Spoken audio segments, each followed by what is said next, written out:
All right, guys, here we go. Today is day 6, and we all are going to be surprised. Let me unzip my little device here. This to me is the most fun. This whole zipper up and down thing. All right, here we go.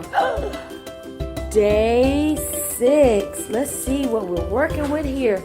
Oh, look, they've taken the backsplash, well, the old backsplash off here, and they have demolished the walls. Look at this. So day 6, walls. I know when electricity and stuff.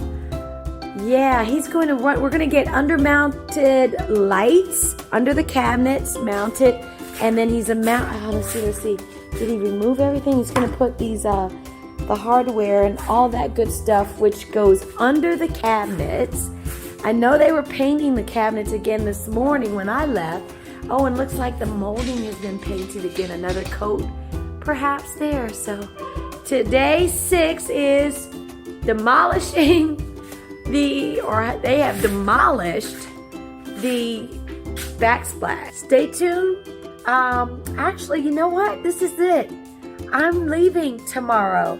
So I guess I'll share with you guys what Alan shares with me. But that's all I have for you today. This is where we are on day 6. Listen, have a great weekend. I don't think the guys are going to work tomorrow. They should take a day off. But then again, get my kitchen done, right? Anyway, have a great one, guys. I will let you know what I know when I find out, and we'll be surprised together. Have a great day.